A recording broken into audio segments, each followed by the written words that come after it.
अस्सलाम वालेकुम and welcome to sports update. तो आपको बता दें, पाकिस्तान और अफगानिस्तान के बीच सीरीज 2-0 से अफगानिस्तान ने जीतकर आज तीसरा T20 मुकाबला खेला जाना है। जरा बात करते हैं अफगानिस्तान की सीरीज के ऊपर। देखें, पहले मैच और दूसरे मैच में डिफरेंस यही था आपकी कप्तानी का। शादाब खान की इतनी पुअर कप्तानी थी, क्योंकि आप इस चीज को रियलाइज करें कि जब आप टॉस भी जीते हैं, दोनों मैचों में टॉस शादाब ने जीता और दोनों मैचों में देखा कि बैटिंग पहले की और कोई भी प्लान नहीं था इनके पास। चाहे मैं बैटिंग की बात करूं, चाहे मैं बॉलिंग की बात करूं, कोई भी हमारे पास ऐसा प्लान नहीं था जो अफगानिस्तान के ऊपर हम जो है वो एग्जीक्यूट कर पाते। नजर तो आना चाहिए था, कम से कम बॉडी लैंग्वेज ही आपकी बताती है कि आपका किस तरह का एक प्लान है, जिस प्लान के साथ आप जो है वो पहले बैटिंग कर रहे हैं। ना हमें जो है वो इस चीज की समझ आ रही थी कि यार बैटिंग जो हमने ली है पहले, तो कम से कम सैम अयूब और हारिस को ये तो चाहिए कि किस तरह पावर प्ले को यूटिलाइज किया जाता है, किस तरह पावर प्ले के अंदर शारजा के अंदर पिच जो है वो किस तरह से बिहेव करती है। क्योंकि शारजा की विकेट और पिंडी की विकेट में इतना डिफरेंस है कि आप सोच भी नहीं सकते। आपने सीनियर प्लेयर को बिठा दिया, इसमें कोई डाउट नहीं है कि आपने सीनियर प्लेयर को इसलिए बिठाया कि यंगस्टर्स को आपने चांस दिया, लेकिन ऐसा तो कहीं भी नहीं होता कि 4-5 डेब्यू टाइम एक मैच के अंदर आप जो है वो करा रहे हैं। पहले T20 में भी आपने यही किया, दूसरे में भी यही किया। आपने नवाज को खिलाया फहीम अशरफ की जगह, लेकिन इफ्तिखार को क्यों नहीं खिलाया तैयब ताहिर की जगह।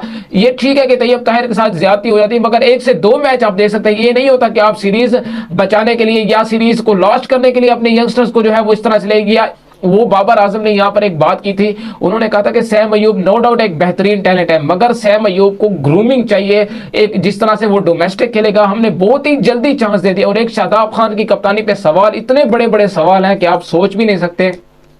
सबसे पहले जो है वो बैटिंग की बात करें तो इफ्तिखार अहमद की सिलेक्शन न होना, शादाब की। देखिए, यहां पर एक चीज आपको देखने वाली है कि जब आपके कोचेस इस तरह का सिस्टम चलेगा, पीसीबी के अंदर मैं बात करूं, इस तरह का सिस्टम चलेगा कि एक सीरीज के लिए डिफरेंट हेड कोच होगा, दूसरी सीरीज के लिए डिफरेंट हेड कोच होगा, तो याद रखिएगा इस तरह के बड़े बड़े फेलियर्स पाकिस्तान को और फैंस को खास तौर पर सामना करना पड़ेंगे। क्योंकि ऐसा कहीं भी नहीं होता है, दुनिया क्रिकेट में ऐसा नहीं होता है कि एक सीरीज के लिए आपने एक हेड कोच को लगाया और दूसरी सीरीज के लिए दूसरे हेड कोच को लगाए। यहां पर कहीं भी नहीं होता है। हम क्या करते हैं कि जी मिक्की आर्थर के ऊपर हम रियलाय करें कि वो वहीं से बैठकर, वो इंग्लैंड से बैठकर जो है वो आपकी जो है वो यहां पर कंट्रोल करेंगे टीम को। तो ऐसा कहीं पर भी नहीं होता है। जहां पर ये पीसीबी, ये जो नई रिजीम आई हुई है, इसने जो आकर ये सिस्टम लॉन्च किया हुआ है, जो भी है आपने कोई और कोचेस लाने हैं लाए, मगर 1 साल के लिए, कम से कम 2 साल के लिए, 3 साल के लिए जो एक कॉन्ट्रैक्ट होता है, एक बैटिंग कोच होता है, एक बॉलिंग कोच होता है, एक हेड कोच होता है, ये कम से कम एक ही होना चाहिए। ऐसा नहीं है कि डिफरेंट कोच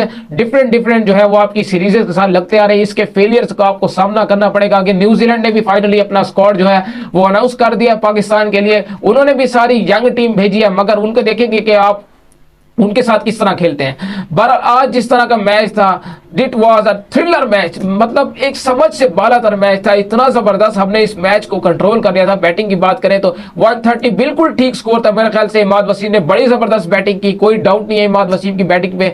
जिस तरह से ये विकेट बिहेव कर रहा था, शायद इतने ही रन इस विकेट के ऊपर भाग सकते थे। ये बहुत अच्छा टोटल था, 130 रन। लेकिन नसीम शाह का सेकंड लास्ट ओवर, जिस तरह से एक कह ले कि एक इतना मुश्किल ओवर था वो, जो वहां पर जमान खान को देना चाहिए था। शायद मुझे लगता है और सब लोगों को भी यही लगता था कि जी यहाँ पे जमान खान का ओवर बनता था, बिकॉज वो डेथ स्पेशलिस्ट है। उसने इस कंडीशन के ऊपर, इस सिचुएशन के ऊपर इतनी बॉलिंग कर रखी है। लाहौर के लिए मैं बात करूं, इतनी खूबसूरत उसने डेथ बॉलिंग कर रखी है। आखिरी बॉल पर वो छक्का जो लगा, जो आपका नसीम शाह को लगा, मुझे एक चीज की समझ नहीं है। चाहे आप वो कोचेस पे अब यहाँ पे ब्लेम हम करें, चाहे यहाँ पे कप्तान पे ब्लेम करें, कप्तान को चाहिए कि कम से कम जो नसीम शाह का ऑफ कलर चल रहा है, ये नहीं है कि वो कोई बुरा बॉलर है, बुरा बॉलर नहीं है, बेशक वो अच्छा बॉलर है। उसने कई सारे मैचेस पाकिस्तान को सिंगल हैंडेडली जिता कर दिए हैं, मगर चीज कहने की है कि जब आपका ऑफ सीजन लगा होता है तो यहाँ पर कप्तान का रोल बड़ा इंपॉर्टेंट रोल होता है कि जी उसको जाकर बताए कि आप पेस यहाँ पर यूटिलाइज क्यों कर रहे हैं। जब देख रहे हैं कि पेस वो पसंद कर रहे हैं अफगानिस्तान वाले, तो आप यॉर्कर लेंथ, स्लोवर वन कौन उसको जाकर बताएगा।